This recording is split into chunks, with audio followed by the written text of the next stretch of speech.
Hello नमस्कार साथियों। बिहार भूमि से संबंधित एक बहुत बड़ा अपडेट निकल कर आ रहा है। इस अपडेट में ये बात बतलाया गया है कि आप लोग अपने ज़मीन के जमाबंदी से आधार कार्ड को लिंक कैसे कर सकते हैं। यदि आप लोग आधार कार्ड से ज़मीन को लिंक नहीं करते हैं तो उस कंडीशन में आपका ज़मीन जो है धोखाधड़ी का शिकार हो सकता है। यानी कोई व्यक्ति आपका ज़मीन जो है अपने नाम पर करा लेगा और आप लोग को पता भी नहीं चलेगा और बाद में आप लोग दौड़ धूप करने लगेगा। तो इससे बचने के लिए यानी ज़मीन धोखाधड़ी से बचने के लिए ये सरकार ने नियम लाया है। उसके लिए आप लोग को क्या करना है, आज के सेशन में मैं कंप्लीट जानकारी आप लोग को देने वाला हूं। तो बस इस वीडियो को पूरा एंड तक देखिएगा, एक एक जानकारी जो है आप लोग को समझ में आ जाएगा। तो चलिए हम लोग इस सेशन को स्टार्ट करते हैं। सेशन को स्टार्ट करने से पहले यदि आप लोग चाहते हैं कि बिहार भूमि से संबंधित कोई भी अपडेट आता है और समय समय पर उसका नोटिफिकेशन आप तक पहुंचता है तो आप लोग इस चैनल को भी सब्सक्राइब सभी लोग जरूर कर लीजिएगा। तो चलिए हम लोग एक एक पॉइंट को समझते हैं, क्या क्या बात को यहाँ पर बतलाया गया है। तो सबसे पहले देखिएगा यहाँ पर लिखा गया है, सबसे पहले यहाँ पर देखिएगा लिखा गया जमाबंदी से आधार को जोड़ने की प्रक्रिया तथा लाभ। तो जमाबंदी से आधार को जोड़ते हैं तो क्या इसका प्रक्रिया रहने वाला है, जोड़ने का प्रक्रिया क्या चलने वाला है और इसका यदि जोड़ लेते हैं तो इसका लाभ क्या आप लोग को मिलने वाला है। तो दोनों पॉइंट हम लोग समझेंगे। पहले हम लोग ये जमाबंदी को कैसे जोड़ना है ये मैं आप लोग को क्लियर कर देता हूँ। तो सबसे पहला पॉइंट में देखिएगा यहाँ पर लिखा गया है जमाबंदी को आधार से जोड़ने की प्रक्रिया राजस्व कर्मचारी के द्वारा की जा रही है। तो आप लोग को जमाबंदी से यानी आप लोग ज़मीन से आधार कार्ड कैसे जुड़वाइएगा, तो अभी जो है आप लोग को ऑफलाइन जाना पड़ेगा। यानी जो राजस्व कर्मचारी है उनसे आप लोग को एक बार भेंट करना होगा। भेंट करने के बाद आप लोग को जो है ज़मीन का रसीद, ज़मीन का दस्तावेज के साथ साथ आप लोग को आधार कार्ड देना होगा ताकि और बोलना होगा कि सर हमारा जमाबंदी से ये आधार कार्ड को जो है लिंक कर दीजिए यानी जोड़ दीजिए।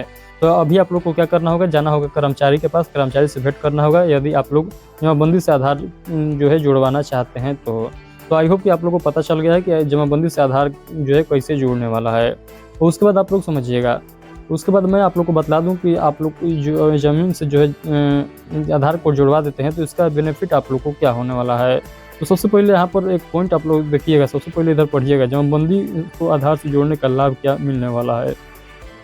तो जमाबंदी से आधार को जोड़ने से जमाबंदी में कोई भी बदलाव होता है तो इससे संबंधित सूचना आपको आपके मोबाइल एसएमएस से ज्ञात होगा। यानी कोई भी बदलाव होता है, मान लीजिए आपके ज़मीन का जो है दाखिल खारिज कर लिए कोई दूसरा व्यक्ति प्रयास कर रहा है यानी उसके लिए आवेदन किया हुआ है, तो आप लोग को एक एसएमएस के माध्यम से पता चल जाएगा कि ये फलाना व्यक्ति है जो आपके ये ज़मीन का जो है दाखिल खारिज कराने के लिए यहाँ पर आवेदन किए हुए हैं। यदि आप लोग सहमत हैं उससे तो आप लोग को कुछ नहीं करना होगा। यदि आप लोग सहमत नहीं है, मान लीजिए कोई फ्रॉड करने का प्रयास कर रहा है, तो आप लोग को आपत्ति देना होगा। तो आपत्ति आप लोग एसएमएस के माध्यम से दे सकते हैं। तो इस प्रकार से आप लोग को जो है यहाँ पर लाभ मिलने वाला है। तो लाभ क्या है, तो लाभ यही है कि कोई ज़मीन से धोखाधड़ी करेगा आपके तो आपको नोटिफिकेशन पहुँचता रहेगा आपके मोबाइल पर एसएमएस के माध्यम से। उसके बाद दूसरा पॉइंट में यहाँ पर देखिएगा जमाबंदी से आधार को जोड़ने से आपके जमाबंदी के विरुद्ध अगर कोई दाखिल खारिज आवेदन दायर होता है तो इसका सूचना आपको मोबाइल एसएमएस पर जो है पता चलता रहेगा, जो कि अभी मैं ऊपर वाले में ही क्लियर कर दिया हूं। तो यहाँ पर वही बात को बताया गया है कि यदि कोई व्यक्ति फ्रॉड करने का प्रयास कर रहा है यानी जमाबंदी अपने नाम से कराने का प्रयास कर रहा है तो आपको जो है एसएमएस के माध्यम से पता चलेगा। उसके बाद सहमत रहेंगे तो कोई दिक्कत वाली बात नहीं रहेगा, आप लोग को कुछ नहीं करना होगा। यदि आप लोग सहमत नहीं रहिएगा तो आप लोग को आपत्ति वहाँ पर दायर करना होगा। इस प्रकार से जो है यहाँ पर आप लोग को लाभ मिलने वाला है। उसके बाद अंतिम पॉइंट देखिएगा, तो यहाँ पर बतलाया गया है जमाबंदी को आधार से जोड़ने की प्रक्रिया से आपके आधार का कोई जो है दुरुपयोग नहीं होता है। ये भी बात यहाँ पर क्लियर कर दिया गया है। आप लोगों में से ऐसे बहुत लोग होंगे जो सोचेंगे कि आधार कार्ड से जोड़ देंगे तो कुछ जो है हमारा जो है यहाँ पर दुरुपयोग किया जाएगा, तो ऐसा कोई यहाँ पर दिक्कत वाली बात नहीं है। ये जो है सरकार के द्वारा निकाला गया है। तो आप सभी लोग जानते हैं सरकार जो है आप लोगों से फ्रॉड नहीं करेगी। कोई पर्सनल व्यक्ति आप लोगों को ये बात बताता तो फ्रॉड कर सकता है, बट यहाँ पर जो है ये बिहार सरकार द्वारा ही बतलाया गया है। तो आप लोग इसको जो है इसका नोटिस जो है इसको ऑफिशियल वेबसाइट पर भी अपलोड है, तो वहाँ से भी आप लोग देख सकते हैं।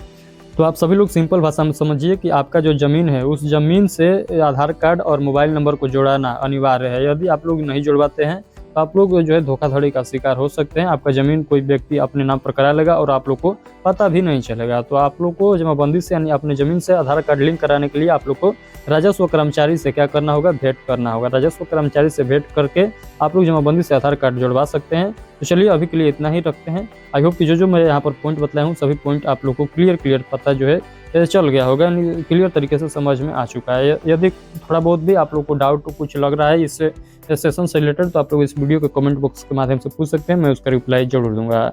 और हाँ, आप लोग चाहते हैं कि बिहार भूमि से संबंधित कोई भी अपडेट आता है और समय समय पर आप तक पहुँचता है, तो आप लोग इस चैनल को भी सब्सक्राइब करिए और इस ग्रुप में भी आप लोग ज्वाइन हो जाइएगा। 3 ग्रुप है जो कि ऑलमोस्ट जो है फुल हो चुका है, तो आप लोग किसी एक ग्रुप में ज्वाइन हो जाइएगा। वहाँ पर सभी जो है बिहार भूमि से संबंधित कोई भी अपडेट आता है, बिहार भूमि से या बिहार भूमि सर्वे जो चल रहा है उससे रिलेटेड कोई भी अपडेट आता है, तो सबसे पहले वहीं पर आप लोग को सूचित किया जाता है, तो उसको भी आप लोग ज्वाइन कर लीजिएगा। चलिए अभी के लिए इतना ही, मिलते हैं तो मोबाइल लिंक वाले सेशन में, तब तक के लिए आप सभी को take care, thank you, bye bye.